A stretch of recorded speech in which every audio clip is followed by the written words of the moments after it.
Maqaa Waaqa Alfaatuutiin Waaqa nu gargaaru isaatiin kan nu maqaan isa ulfaatuutiin dhaggeeffattoota keenya hordoftoonni yuutuubii Singer Abrahaam Asaminoo sa'aatii kana immoo sa'aatii sagalee Waaqaa yookaan immoo dubbii Waaqayyootiin waliin dhageenyu waan taateef akka na hordoftan jaalala Waaqaatiin isin gaafadha. Dursaa otoo gara sagalee Waaqayyootti waan ammoo gara dubbii Waaqaatiin deemeen duratti nu Waaqayyoon kadhanna. Yaa Waaqayyoo Waaqa isa jiraataa alfaa fi omeegaa kan taate bara baraan kan jiraatu maqaan kee ulfaatu.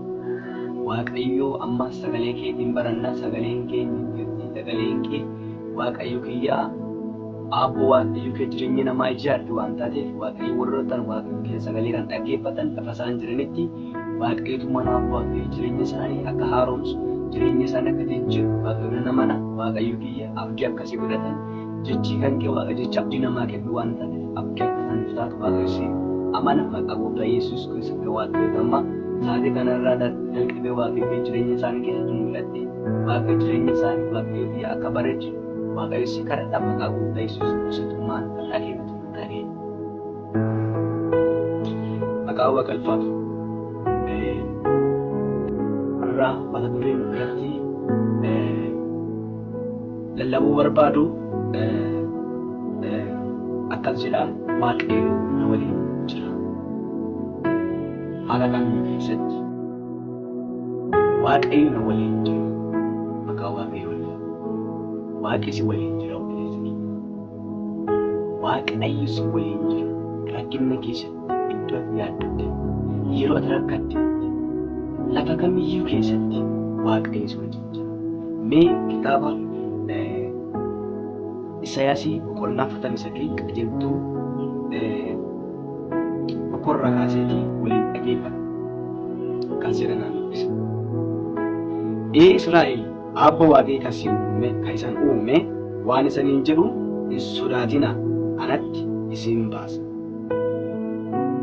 Maal jedha deebi'ee nan dubbisa akkas jedha. Israa'el Abba Waaqayyo kan isaan uume waan isaniin jedhu hin sodaatina anatti isaan baasa.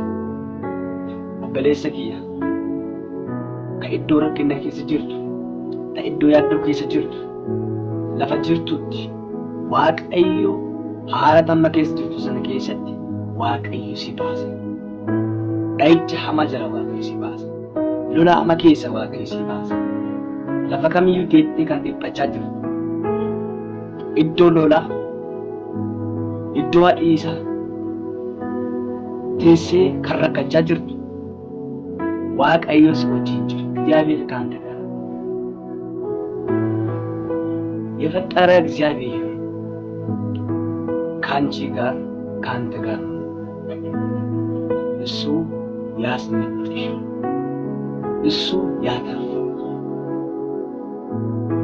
Waaqayyo kan isan uume waan isaniin jedhu hin sodaatina. Anatti isin